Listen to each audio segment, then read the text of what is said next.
Maja vagyok, 30 éves. Most éppen abban a lakásban ülök, ami valaha a szüleimé volt, de az elmúlt 8 évben az én otthonom lett. Fura, hogyan alakulnak néha a dolgok. Amikor elvégeztem az egyetemet, azt hittem, mindent elterveztem. Teljes ösztöndíj, gyógyszerésztudományi diploma, biztos állás egy rendes cégnél.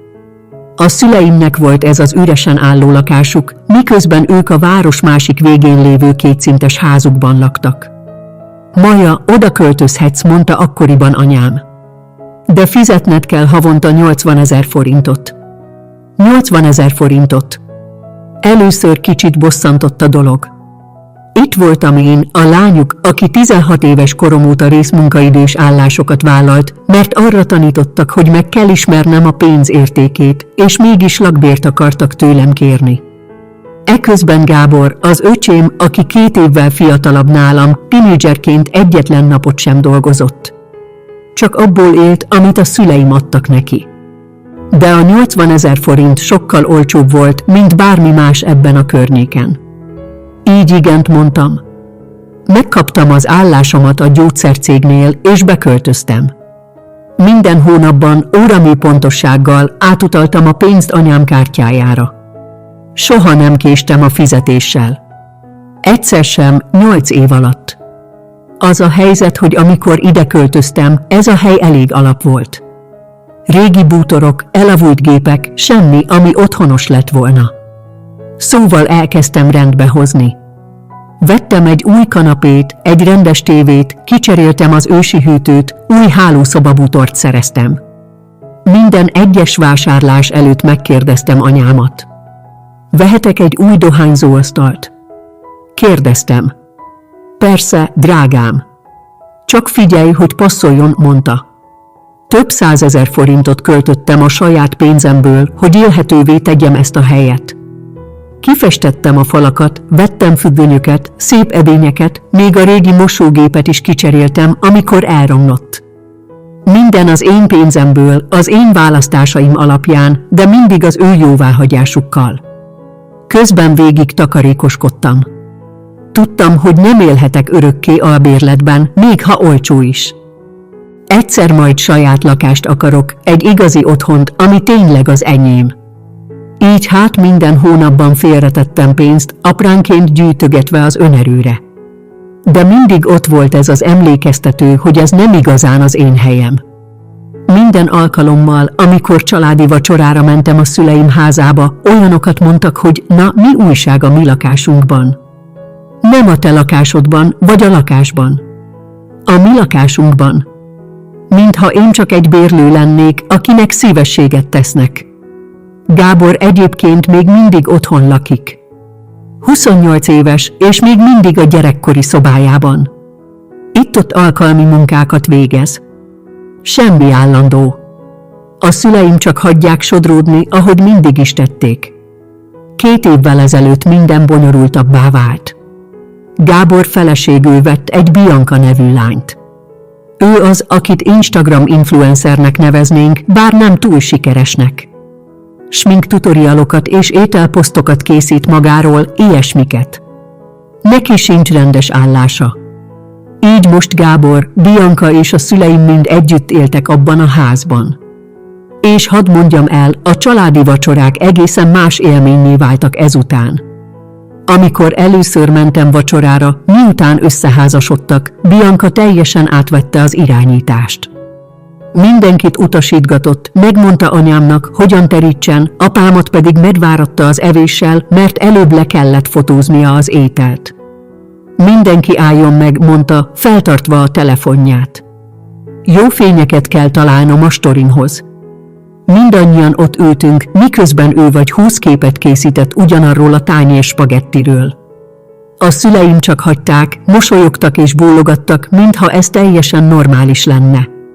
Először próbáltam támogató lenni, tényleg.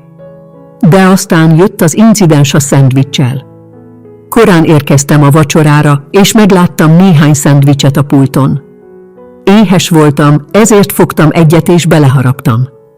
Bianca bejött a konyhába, és meglátta, hogy eszem. Teljesen kiborult. Most szórakozol velem? Kiabálta. Azok a videómhoz kellettek. 2 órát töltöttem azzal, hogy tökéletesen nézzenek ki. Nem posztolhatok olyan tartalmat, amiből ki van harapva egy darab. Próbáltam bocsánatot kérni, de ő csak folytatta. Önzőnek és tapintatlannak nevezett. Azt mondta, nem értem, milyen tartalomkészítőnek lenni. A végére annyira felzaklatott, hogy vacsora nélkül távoztam. Végig sírtam az egész utat hazafelé. Ezek után elkezdtem kerülni Biancát, amennyire csak lehetséges volt a családi összejöveteleken. Udvarias voltam, de tartottam a távolságot. Ő az egész vacsorát azzal töltötte, hogy a követőszámáról, az elérési arányairól beszélt, és arról, hogy hamarosan gazdag és híres lesz, amikor a megfelelő márkák felfedezik. Én csak bólogattam és ettem. Úgy értem, tudom, hogyan működnek ezek a dolgok. Talán 1000 influencerből egy keres tényleg tisztességes pénzt. De nem én akartam kipukkasztani a lufiát, különösen a szendvicses incidens után. A vacsora közbeni beszélgetések mind Bianca karrierjéről és Gábor különféle gyors meggazdagodási terveiről szóltak. Eközben én ott ültem, és a valódi munkámra, a valódi felelősségeimre, a valódi számláimra gondoltam. De soha senki nem kérdezett a munkámról vagy az életemről. Minden Biancáról szólt állandóan.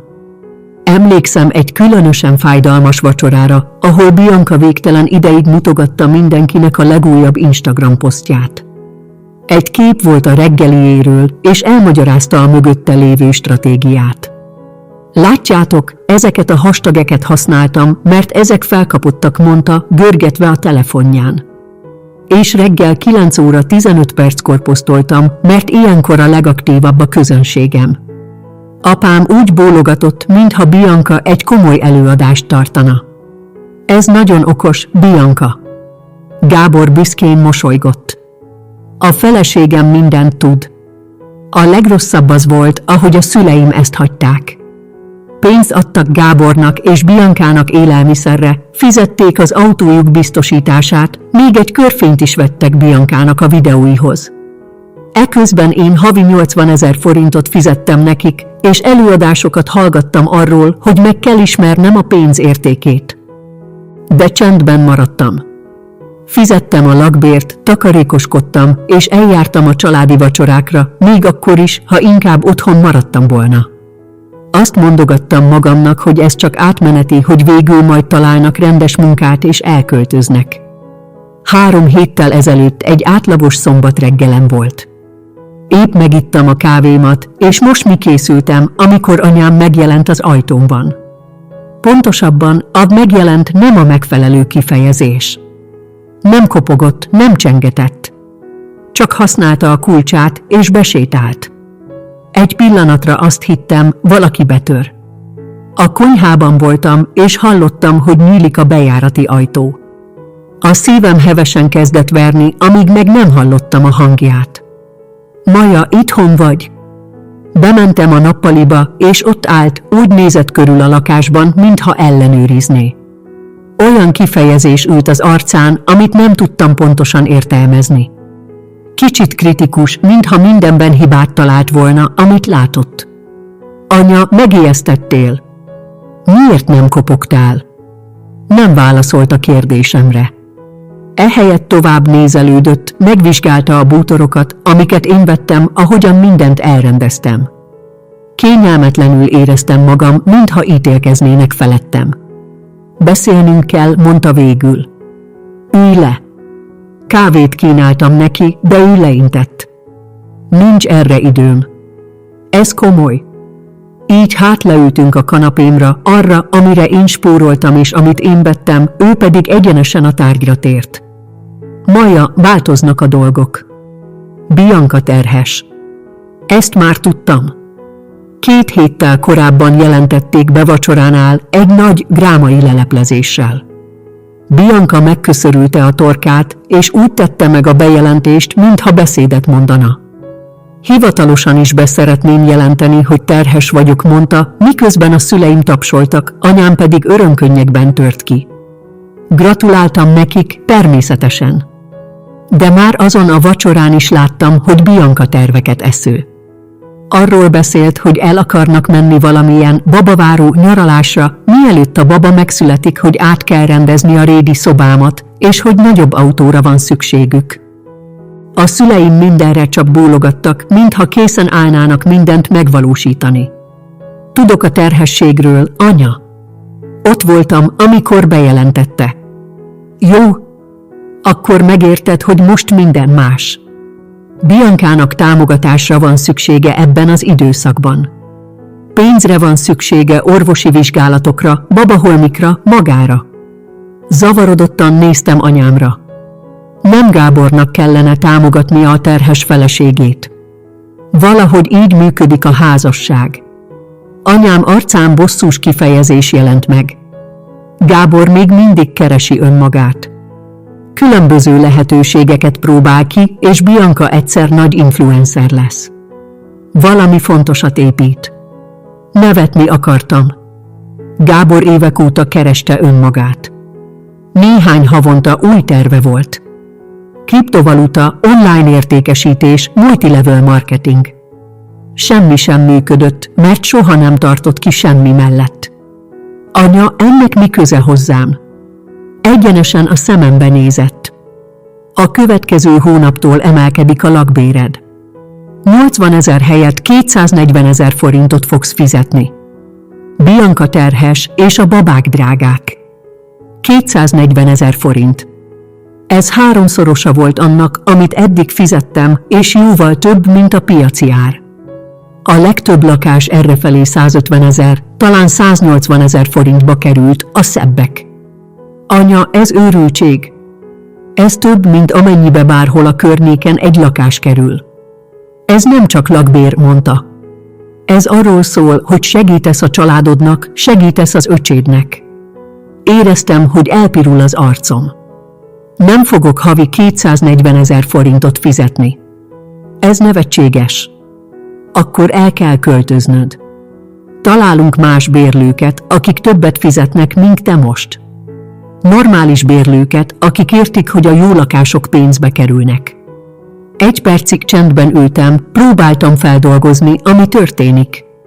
A saját anyám gyakorlatilag kirakott, ha csak nem egyezem bele, hogy 3-szoros lakbért fizetek a munkanélküli öcsém és terhes felesége támogatására. Rendben, mondtam végül. Elköltözöm. Miután elment, egy darabig a kanapén ültem, csak gondolkodtam.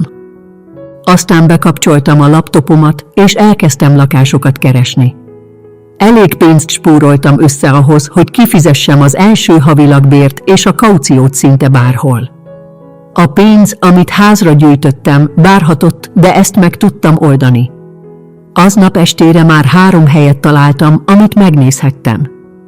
Másnap vasárnap volt, így felhívtam őket, és időpontokat egyeztettem a megtekintésre. A második lakás, amit megnéztem, tökéletes volt. Ugyanabban a környéken volt, sőt, közelebb a munkahelyemhez. Üres volt, tehát nem voltak benne bútorok vagy gépek, de ez nem számított, mivel a jelenlegi helyemen mindent én vettem. A lakbér havi 160 000 forint volt, ami duplája annak, amit a szüleimnek fizettem, de még mindig jóval kevesebb, mint a 240 000, amit ők akartak. És ezúttal tényleg az én helyem lett volna, az én nevem a bérleti szerződésen, az én lakásom, az én szabályaim. Ott helyben kitöltöttem a jelentkezési lapot, és letettem a kauciót. A főbérlő azt mondta, szerdára beköltözhetek, ha jóváhagyják a kérelmemet. Kedd reggel kaptam a hívást, hogy jóváhagyták. Kivettem egy szabadnapot a munkából, és elkezdtem csomagolni. Az a helyzet azzal a lakással, hogy minden benne az enyém volt. A kanapé, a tévé, a hűtő, az étkezőasztal, az ágy, a komód, az edények, a kávéfőző, minden, kivéve egy régi faasztalt, ami már akkor ott volt, amikor 8 évvel ezelőtt beköltöztem. Szóval összepakoltam mindent, amit én vettem. Béreltem egy kis költöztető teherautót, és mindent felpakoltam rá. Csak azt a régi asztalt hagytam ott. És rajta egy cetlit, amin csak annyi állt, sok sikert. Nem mondtam meg a szüleimnek, hogy aznap költözöm. csak küldtem anyámnak egy SMS-t, elköltöztem. Köszönök mindent. Elolvasta, láttam a kis piros olvasási visszaigazolást, de nem válaszolt. 2 napig csendes volt a telefonom. Azt hittem, talán ennyi volt. Talán csak hagynak elmenni minden dráma nélkül. Az új helyemen pakoltam ki, rendezgettem a bútoraimat, otthonossá tettem. Aztán pénteken megállás nélkül csörgött a telefonom. Anyám, apám, Gábor újra és újra. Először mindet hagytam hangpostára menni. Végül anyám újra hívott, és felvettem. Maja, mi a fenét csináltál? Elköltöztem, ahogy mondtad. Mindent elvittél. A lakás teljesen üres. Nyugodt maradtam. Elvittem a cuccaimat, amiket a saját pénzemen vettem. Már találtunk bérlőt. Teljesen bútorozott lakást ígértünk neki. Akkor talán előbb velem kellett volna egyeztetnetek. Kiabált. Most azonnal hozd vissza azokat a bútorokat, különben ügyvédet hívok. Ezen elnevettem magam. Rajta, anya. Hívi ügyvédet. De talán gondold át, hogy el akarod-e magyarázni nekik, miért szedtél tőlem lakbért 8 éven át mindenféle bérleti szerződés nélkül. Elég biztos vagyok benne, hogy a Emavét is érdekelné az a beszélgetés. A vonal elhalkult. Te már nem vagy a lányunk, mondta végül. Ha így érzed, mondtam, és letettem. Az anyámmal folytatott telefonbeszélgetés után a dolgok rosszabbra fordultak, mielőtt jobbra. Még aznap este Gábor és Bianca elkezdtek SMS-ezni. Hosszú üzenetek arról, milyen önző vagyok, hogyan hagytam cserben a családomat, amikor a legnagyobb szükségük lett volna rám. Bianca hangüzeneteket küldött, kabzsinak és szívtelennek nevezett. Azt mondta, féltékeny vagyok a terhességére és az influencerként elért sikereire. Sikereire. Volt vagy 9000 követője, és talán havi 15 000 forintot keresett szponzorált posztokból. Egyikre sem válaszoltam. Ehelyett letiltottam az összes számukat, és letiltottam őket a közösségi médiában is. Instagram, Facebook, minden. Elegem volt a drámából. A következő néhány hét valójában békésen telt. Berendezkedtem az új lakásomban, megszoktam az új rutinomat. Csodálatos érzés volt hazajönni, és tudni, hogy senki sem fog emlékeztetni arra, hogy ez nem igazán az én helyem. 8 év után először éreztem úgy, hogy tényleg van otthonom. A munka is jól ment. A főnököm arról beszélt, hogy előléptet vezető elemzővé, ami tisztességes fizetésemeléssel járna. Túlóráztam, próbáltam bizonyítani, hogy megérdemlem. Körülbelül 1 hónappal a kiköltözésem után összefutottam Sárával, az unokatestvéremmel a boltban. Sára mindig is a család pletykafészke volt, így tudtam, hogy lesznek friss hírei. Körülnézett, mintha aggódna, hogy valaki meghallja. Anyád mindenkinek azt mondta, hogy bútorokat loptál tőlük. Nevettem. Persze, hogy azt mondta. Mit mond még? Hogy hálátlan és önző vagy. De őszintén, Maja, mindenki szerint helytelen volt, amit tettek. Hogy veled akarták fizettetni Gábor gyerekét. Ez nem helyes. Jó volt hallani, hogy nem mindenki a családban gondolta úgy, hogy én vagyok a gonosz ebben a történetben. Hogy vannak egyébként? Kérdeztem. Sára fintorgott. Nem túl jól. Nem találnak senkit, aki annyiért kivenné a lakást, amennyiért szerették volna. 2-szer is csökkenteniük kellett az árat. És Bianca meg anyád állandóan veszekednek. Mind veszekednek.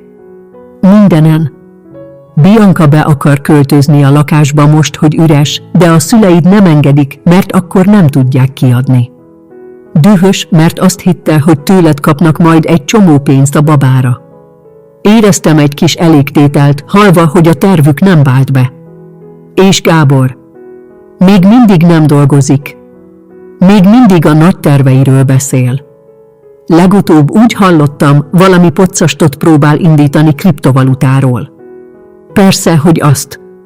6 hónap telt el. megkaptam az előléptetést a munkahelyemen, ami 15%-os fizetésemeléssel járt. Újra pénzt takarítottam meg, gyarapítottam a lakásalapomat. Az élet jó volt. Aztán egy este, amikor elindultam a munkából, megláttam Gábort az autóm mellett állni. Egy pillanatra megfordult a fejemben, hogy egyszerűen elsétálok mellette, de már meglátott. Maja, várj, kérlek! Elmehetnénk valahova beszélgetni. Talán abba a kávézóba az utca túloldalán. Nem akartam, de kíváncsi voltam, mit akar mondani. Csendben átsétáltunk a kávézóba. Én egy teljes kávét rendeltem. Ő semmit.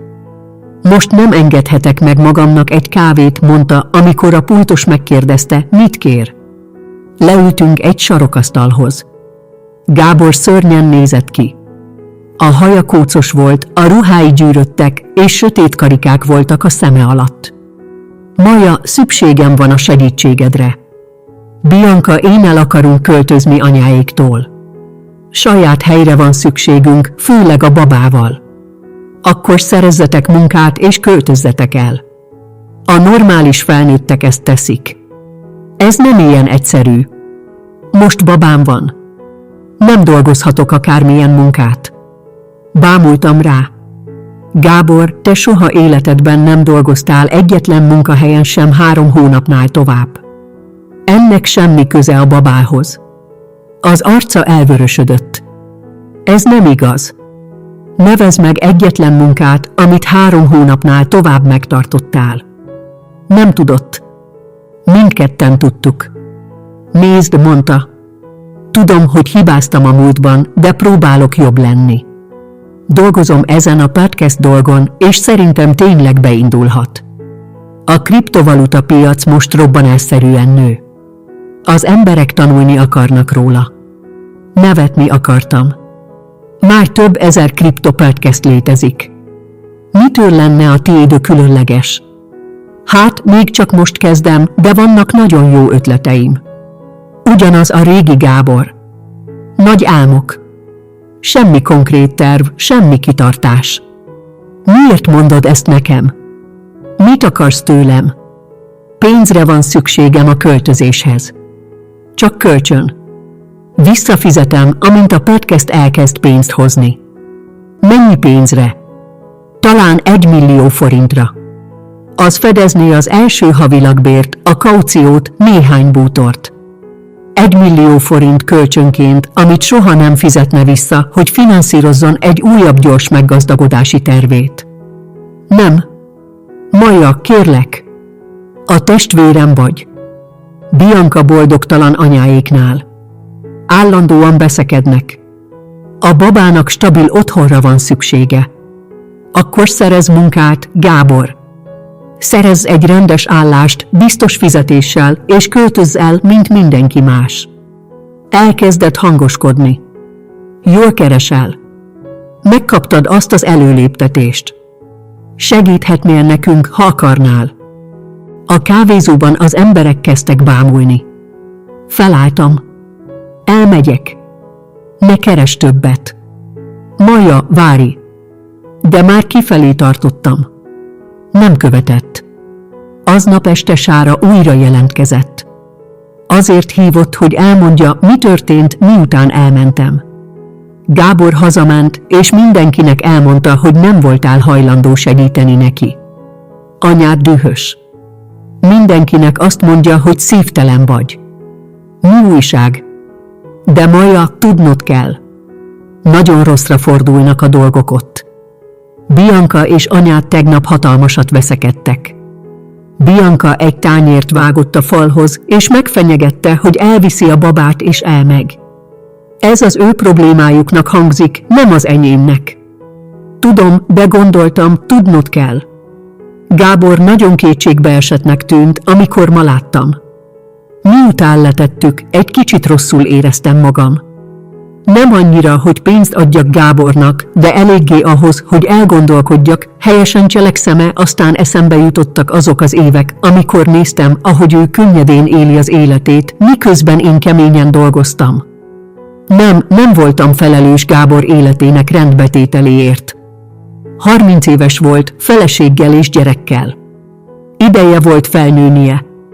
Ez egy évvel ezelőtt volt. Miután nem voltam hajlandó pénzt adni Gábornak, különböző dolgokkal próbálkozott, hogy gyorsan pénzt szerezzen. A kriptovaluta podcast 6 hétig tartott. Aztán megpróbált napon belül kereskedni a szüleim pénzével, és a nagy részét elvesztette. Ezután multilevel marketinggel, próténshakák eladásával próbálkozott, ami 2 hónapig tartott. Bianca még mindig instagramozik, de nem éri el a várt sikert. Egy baba mellett nehezebb következetesen tartalmat gyártani. Folyamatosan panaszkodik, hogy nincs ideje filmezni, vagy hogy a baba sír a videók alatt. A veszekedések annyira elfadzsultak, hogy apám zárat szerelt a hálószobájuk ajtajára. Sára mesélte, hogy Bianca múlt hónapban hisztirohamot kapott, mert anyám nem vigyázott a gyerekre, amíg ő egy influencer találkozóra ment. Nem az én dolgom a te gyerekedre vigyázni, mondta anyám.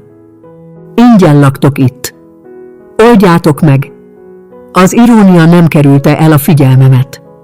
Anyám, aki követelte, hogy fizessek lakbért az üres lakásukért, most 3 ingyen élővel bajlódott a házában. Még mindig nem tudják kiadni a lakást. Miután többször csökkentették az árat, találtak valakit, aki hajlandó volt havi 120 000 forintot fizetni, de csak bútorozottan. Mivel én minden bútort elvittem, a szüleimnek olcsó dolgokat kellett venniük, hogy kiadhatóvá tegyék. Alig jönnek ki nullára. Eközben az én életem nagyszerűen alakult. Az előléptetés olyan felelősséggel járt, amit tényleg élvezek. Érdekes kutatási projekteken dolgozom, és a főnököm utalt egy újabb előléptetésre jövőre. Agresszívan takarékoskodom, és házakat nézegetek. Az új fizetésemmel és megtakarításaimmal tavasszal képes leszek letenni egy tisztességes önerőt. Most elérhetőnek tűnik, hogy saját házam legyen. Randizni is elkezdtem valakivel. Miki mérnök. Egy munkahelyi konferencián találkoztunk, és nagyon támogató a családi helyzetemmel kapcsolatban. Nem hiszi el, hogyan bántak velem. Te vagy a felelősségteljes, mondta. Büszkének kellene lenniük rád, nem pedig személyi bankautomatának használni. Jó olyas valakivel lenni, aki tisztán látja a dolgokat. Néhány héttel ezelőtt Sára hívott családi drámával. Az öcséd és Bianca hatalmasat veszekedtek, mondta. Bianca be akar költözni a régi lakásodba, mivel a szüleid nem találnak jó bérlőt. De a szüleid nemet mondtak, mert szükségük van a bérleti díjra, még havi 120 000 forintra is. Még az a pénz is szűkös most. Apád arról beszél, hogy részmunkaidős állást vállal. Apám 68 éves. Az a tény, hogy fontolgatja, hogy újra dolgozzon, mert 3 felnőttet és egy babát tart el, akik nem hajlandók munkát vállalni, szomorú. Mit mondott Bianca? Azt mondta, ha nem engedik beköltözni a lakásba, elviszi a babát, és elhagyja Gábort. És hova menne? Nincs pénze. Ezt kérdezte anyád is. Bianca azt mondta, majd kitalálja. Talán a nővéréhez költözik. Majdnem sajnáltam Gábort. Majdnem. De aztán eszembe jutott, hogy 30 éves, és soha semmiért nem vállalt felelősséget. Ó, és Maja tette hozzá Sára. Anyád megkérdezte, megvan-e az új címed? Mit mondtál neki? Hogy nem tudom, de kérdezősködött. Azt hiszem, fel fog keresni. Próbálja meg. Nem érdekel. Sárának igaza volt. Néhány nappal később anyám megjelent a munkahelyemen. Épp elhagytam az épületet, amikor megláttam a bejáratnál. Fontolgattam, hogy visszamegyek, de már meglátott. Maja, beszélnünk kell. Csak 5 perc. Ránéztem. Idősebbnek, fáradtabbnak tűnt. Rendben, 5 perc. Elsétáltunk egy padhoz. Leült, én állva maradtam.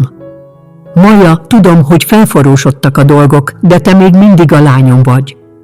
Vicces, mert amikor utoljára beszéltünk, azt mondtad, nem vagyok az. Dühös voltam. Nem gondoltam komolyan. Mit akarsz, anya? Vissza akarom kapni a családomat. Ez a veszekedés senkinek sem jó.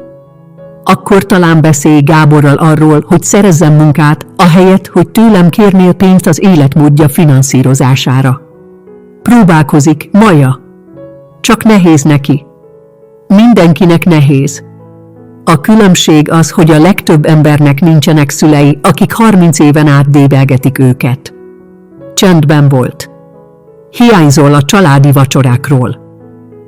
Nem hiányzom. Hiányzik valaki, aki fizeti a lakbért, és hallgatja Bianca beszédét a követőkről. Ez nem fair. Nem az. Mikor kérdeztél utoljára a munkámról, az életemről, a céljaimról? Mikor voltál utoljára büszke valamire, amit elértem? Nem tudott válaszolni. 2-szer léptettek elő Ibén, folytattam. Házat veszek. Boldog vagyok. És egyikőtök sem mutatott érdeklődést, mert túlságosan elfoglaltak vagytok Gábor legújabb válságával. Büszkék vagyunk rád, Maja. Mindig is büszkék voltunk. Fura módját választjátok ennek kimutatására. Elkezdtem sétálni az autóm felé. Maja, várj! Kiáltotta. Megfordultam. Anya, amikor Gábor rendes munkát szerez, és elkezd felnőttként viselkedni, talán beszélhetünk. Addig viszont elegem van abból, hogy a családi bankautomata legyek. Ez 3 héttel ezelőtt volt. Azóta egyikükről sem hallottam.